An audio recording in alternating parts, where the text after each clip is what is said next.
Hey everybody, it's Cal here. So we're going to finish off our linear equations series with the last form, which is the point slope form, which is kind of the same, little bit different. You know, everybody has their purpose in life and whatnot. So I'll show you where it comes from, and I'll also show you when is a good time to use it. Okay, so here we go.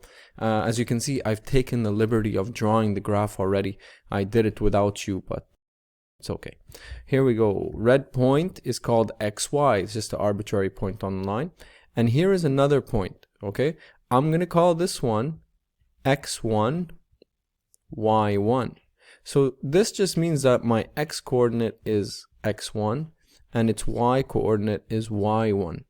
Same thing for the red point, okay? It just means that its x coordinate is x and its y coordinate is y, okay?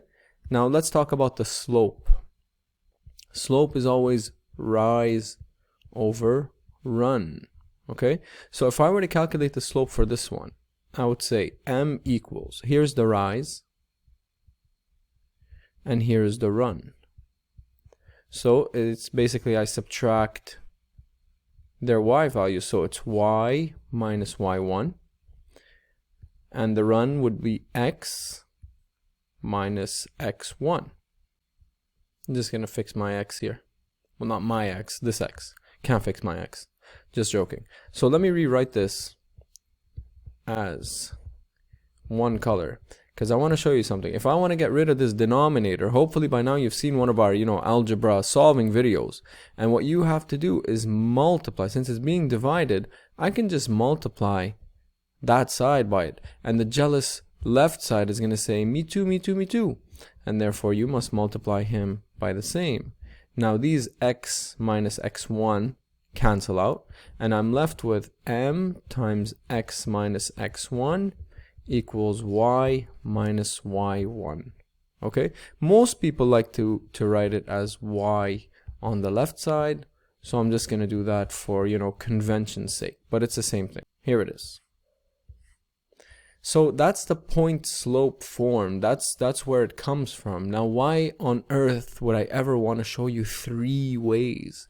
Well, for one thing, they might ask you to put something in point slope form, but mostly it's because of this. Let's give it a little example here on the left, okay? Let's say I gave you some information and I said I have a line with slope of 2, and it passes by a point P with coordinates 3 and 5. And then I ask you, what's the equation of this line? Well, this would be a good time to use the point slope form. Okay, think about it. Let's set it up. Y minus y1 equals slope times x minus x1. Now I already know my slope, right? My slope is 2. So I'll just put that in there. So now I get 2 here. X stays the same. What's my x1? My x1, well, these are these points, these purple guys, right? This is my x1 right there. And this is my y1 right there. So this now becomes y minus 5. Put a minus 3 there. There you go. Now you can simplify. You can leave it like that, but most people would simplify this. So this is y minus 5 equals 2x minus 6, because you distribute the 2. And then this 5, I'll bring him over to the other side. So plus 5 here, plus 5 there. Chop them off. Now I get my final equation. Y equals 2x minus 1.